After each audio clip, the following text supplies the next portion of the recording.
The cursed Elsa doll. Stories about cursed dolls have accompanied humanity for centuries. Antique porcelain figurines of the Victorian era, rag dolls with button eyes, puppets in which the gaze seems to freeze. All this suggests the idea that things can have a soul, and not always a kind one. The folklore of different peoples keeps dozens of legends about how toys came to life, whispered to their owners, demanded attention, or brought misfortune. But most often they were about ancient artifacts. It would seem that in the 21st century, in the era of plastic, touchscreens, and mass production, this topic should have disappeared. And yet, in 2013, a story began in Houston that reminded us that mysticism can be hidden even in bright modern toys. Christmas gift. Winter 2013. The Madoni family from Houston was preparing for the holiday. Under the tree of 8-year-old Emily was a long-awaited box, an Elsa doll from the popular Disney cartoon Frozen. That year, the whole world sang "Let It Go," and products with Elsa's image disappeared from store shelves. The doll looked perfect. Long blonde hair, a blue dress, a necklace with a button. When you press it, the toy came to life. It uttered lines from the cartoon and began to sing the main song. It was the best gift in her life, the girl's mother later recalled. Emily hugged the doll even in her sleep. The toy worked properly. Elsa's voice was in English. The batteries were not changed for 2 years. But the doll continued to delight the child. First oddities. In 2015, something happened that at first seemed like just a technical glitch. The doll suddenly began to speak Spanish. "Mom! Look, Elsa speaks Spanish." Emily cried joyfully. The woman tried to find the language switch, but there were no buttons. The instructions for the toy did not provide for such a mode either. Since then, the doll began to behave unpredictably. Sometimes she spoke English, sometimes Spanish, and she did it chaotically without any logic. The most terrible, the real concern began later. The doll continued to talk and sing even when she was turned off. We took out the batteries, we hid her in the closet, but we still heard the voice in the evenings, the mother said. It was as if Elsa refused to obey. Sometimes her switching on coincided with tense moments in the family. A quarrel, a thunderstorm outside the window, or a night visit from the neighbor's dog. The family began to feel that the toy was choosing the moment to remind about itself. First attempt to get rid of it. In December 2019, after 6 years of living together with the singing Elsa, the family decided to throw the toy away. They put it in a trash can on the street. The girl cried, but her parents insisted. The doll was too strange. A couple of weeks later, Elsa reappeared, this time in a cabinet in the living room. "I knew for sure that we threw it away," the mother said. The children also swore that they hadn't taken it out. I believed them.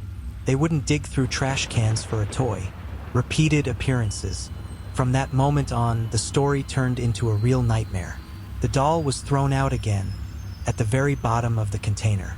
But after a short trip, the family returned home and saw it in the yard. There were no signs of dirt or damage on the toy. It looked as if someone had carefully placed it there. Now Elsa sang only in Spanish. Her voice sounded louder than before. The last step. Finally, the family decided to take a desperate step. They mailed the doll to a family friend in Minnesota. He, in turn, attached it to the door of his van. "At least she's far away now," Emily's mother sighed. "The toy hasn't returned yet, but who knows how long her new journey home will take." Expanding the story, atmosphere, and details. To understand why the story resonated so much, we need to recreate the psychological atmosphere of the family. Imagine, every evening in the living room, where the TV is quietly playing, a child's voice is suddenly heard. The toy begins to sing in the emptiness. Even the adults become uneasy, and the children begin to believe that the doll is alive. At first, Emily continued to play with Elsa, but then she began to be afraid. She hid the doll in a drawer, locked it with a key, but the next morning the toy was on the couch or in her bed. Parents began to doubt. Was this just children playing pranks? Or was there really something strange? But when the doll was thrown away and it came back, the doubts disappeared. Context. The phenomenon of cursed toys this story is not unique. There is a whole culture around living dolls. Robert the Key West doll, who allegedly moved on her own and cursed those who insulted her. Annabelle, famous thanks to films, but had a real prototype, the doll Raggedy Ann. Hundreds of internet legends about talking toys that began to communicate without batteries. These stories have one thing in common. The toy ceases to be an object and becomes a character. It behaves as if it has a will. Media resonance. Elsa's story spread across the news. Houston News, KPRC2, dozens of bloggers wrote about the singing doll. The photo of the toy spread across social networks. Users shared their opinions. Some considered it a chip malfunction, others a marketing gimmick. Others insisted that it was a real curse. For the Madoni family, all this was far from a joke. They lived with the feeling that the toy was watching. The final feeling. Today, the story of the Elsa doll is not just news about a strange toy. It is an example of how mysticism can appear in everyday life. We are used to thinking that cursed dolls are Victorian antique porcelain figurines.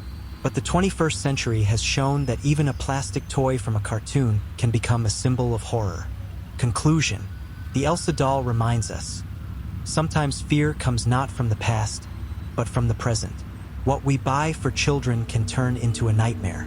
And although the toy is now somewhere in Minnesota, the story is not over yet. After all, if it returned home twice, who can guarantee that one day the family will not hear the familiar Libra soy.